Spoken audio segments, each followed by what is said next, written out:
Assalamualaikum warahmatullahi wabarakatuh. Baiklah, hari ini kita akan membahas mengenai pengertian dari tindak pidana.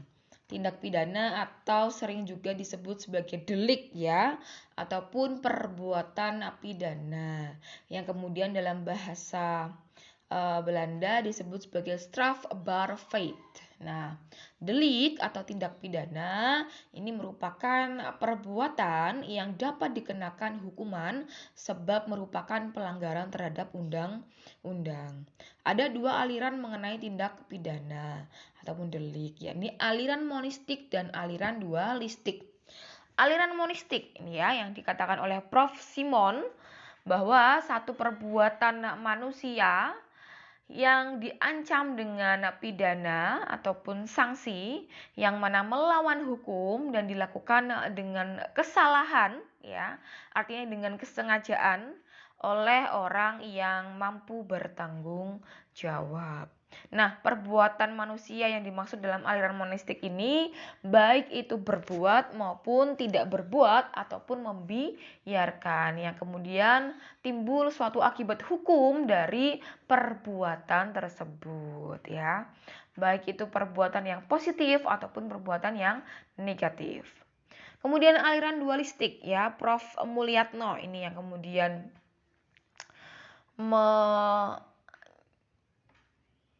memakai ataupun kemudian sebagai tokoh ya dari aliran dualistik ini, yaitu perbuatan yang dilarang dan diancam dengan pidana yang melanggar aturan ataupun larangan tersebut.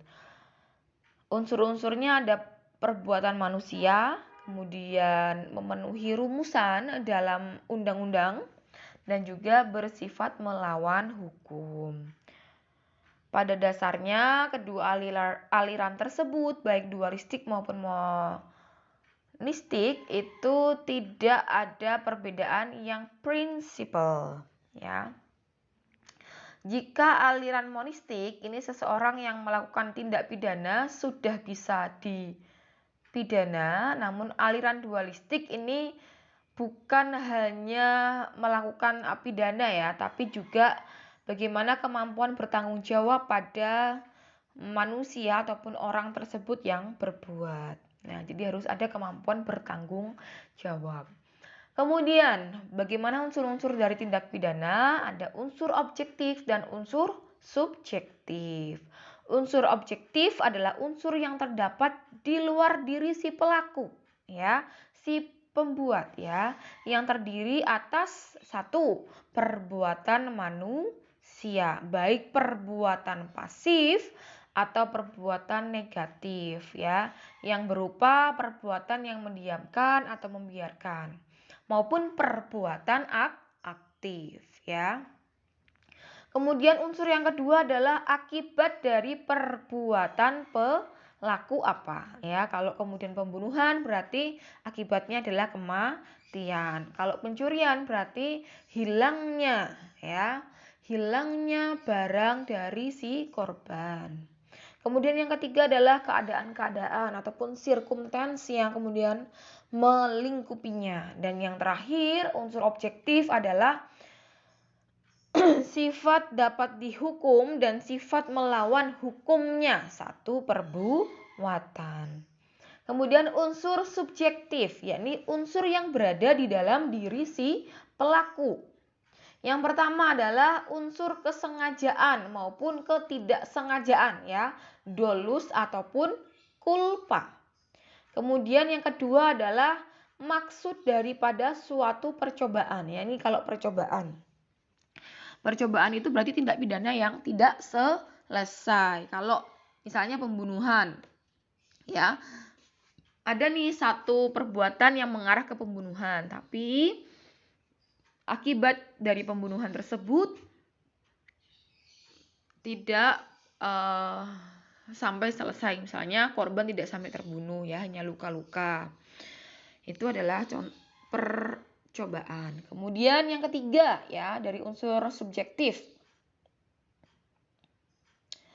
di mana ada beragam maksud ya, maksud tersebut kemudian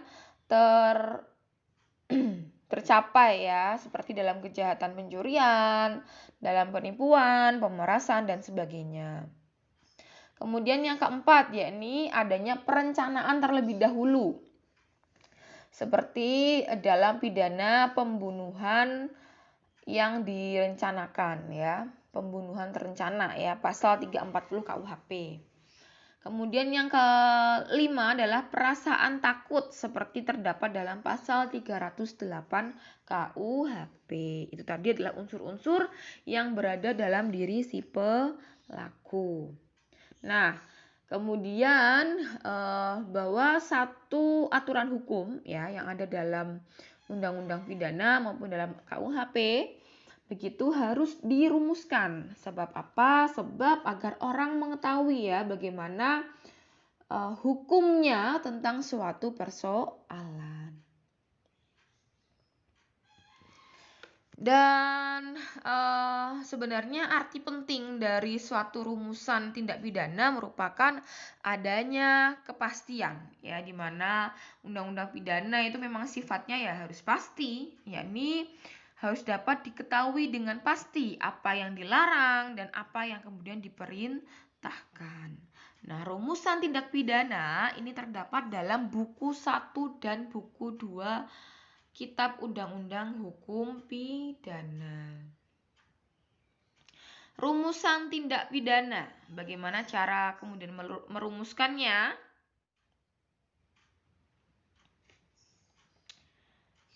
Ya. Yang pertama adalah dengan menentukan beberapa elemen ya ataupun unsur yang menjadi ciri khas dari suatu tindak pidana sehingga dapat dibedakan dengan perbuatan yang lain.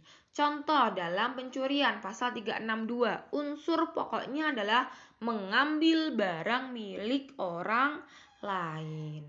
Namun, di sini tidak setiap mengambil barang milik orang lain adalah pencurian. Nah, untuk membedakan dengan yang bukan pencurian, maka pasal 362 ditambah, yaitu memilikinya secara melawan hukum.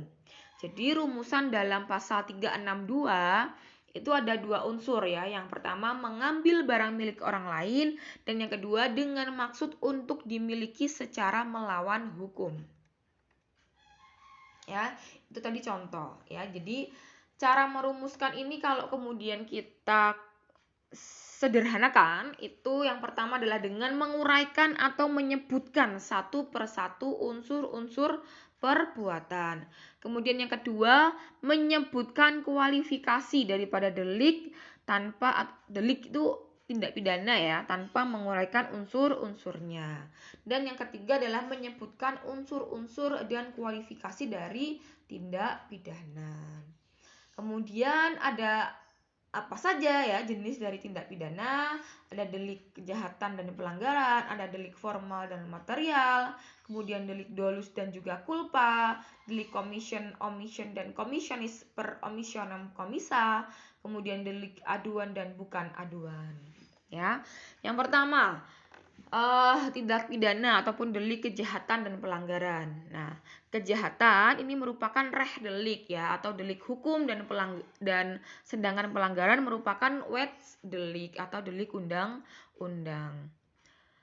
Kejahatan merupakan pelanggaran ataupun melanggar apa saja yang kemudian ditentukan oleh undang-undang dan perbuatan tersebut melanggar rasa keadilan ya yang diakui oleh masyarakat seperti pembunuhan, melukai orang lain, penganiayaan dan lain sebagainya. Sedangkan delik hukum ataupun delik delik pelanggaran ya ataupun delik undang-undang yakni bahwa pelanggaran yang kemudian dilakukan oleh seseorang yang ditentukan oleh undang-undang ya. Misalnya nih si A dia memakai motor gitu ya. Dia mengendarai sepeda motor di jalan raya. Padahal dalam undang-undang disebutkan harus memakai alat-alat kelengkapan dalam berkendara seperti helm ya, bawa surat-surat. Nah, ternyata dia tidak membawa itu. Nah, maka itu disebut sebagai delik undang-undang atau pelanggaran. Kemudian, delik formal dan material. Delik formal merupakan delik yang dianggap selesai dengan dilakukan perbuatan tersebut. Sedangkan delik material adalah titik beratnya ada pada akibat yang dilarang. Delik tersebut dianggap selesai jika akibatnya sudah terjadi. Kemudian delik dolus ya. Ini delik yang memuat unsur-unsur kesengajaan. Contohnya pasal 187 KUHP, nanti dilihat ya. Menyebabkan ledakan banjir, menyebabkan kebakaran. Kemudian pasal 245 mengedarkan mata uang palsu ya. Nanti silahkan dilihat. Kemudian delik kulpa, yakni delik yang memuat kealpaan sebagai salah satu unsur. Misalnya pasal 195 KUHP, pasal 197 KUHP, pasal 201 dan 203 KUHP. Nanti silahkan dilihat. Kemudian delik komisionis, yakni delik yang berupa pelanggaran terhadap larangan. Yakni perbuatan yang berbuat begitu ya, sesuatu yang dilarang ya, seperti pencurian, penggelapan, penipuan, pemerkosaan. Kemudian delik omissions, yakni delik yang berupa pelanggaran terhadap perintah, yakni tidak melakukan sesuatu yang diperintahkan atau diharuskan. Contohnya, tidak menghadap sebagai saksi di meja persidangan, padahal sudah diberikan surat bahwa dia menjadi saksi. Nah, ini melanggar pasal 522 KUHP. Kemudian delik yang seterusnya adalah delik komisionis per omissionem commissa, yakni delik yang berupa pelanggaran terhadap larangan, akan tetapi dapat dilakukan dengan tidak berbuat ya. Jadi ini tindakan pasif ya. Misalnya seorang ibu yang membunuh anaknya dengan tidak memberikan air susu ya. Ini ada dalam pasal 338, ini delik pembunuhan, dan 340 ini delik yang khusus ya dalam KUHP. Kemudian yang terakhir adalah delik aduan dan delik biasa. Delik aduan adalah delik yang penuntutannya hanya dilakukan apabila ada pengaduan dari pihak yang dirugikan. Contoh dalam perzinahan ya, di mana pihak suami maupun istri harus mengadukan terlebih dahulu, baru kasus perzinahan tersebut harus bisa diproses ya. Dan patut diketahui oleh teman-teman bahwa perzinahan yang dimaksud dalam KUHP yang berlaku di Indonesia adalah bagi mereka yang sudah menikah ya. Bagi orang yang sudah menikah kemudian dia berselingkuh ataupun melakukan hubungan badan dengan yang bukan pasangan sahnya, maka disebut sebagai perzinahan dan bisa dituntut di muka pengadilan. Untuk perzinahan yang dalam arti hubungan badan untuk yang tidak terikat dalam perkawinan yang sah, itu memang secara hukum di Indonesia belum ada aturannya ya itu. Kemudian delik biasa.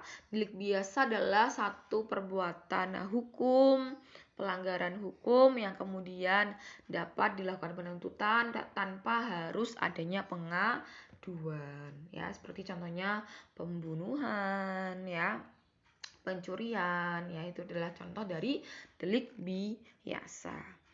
Mungkin sekiranya itu dulu yang dapat Ibu sampaikan. Kita akan lebih banyak untuk berdiskusi. Wassalamualaikum warahmatullahi wabarakatuh.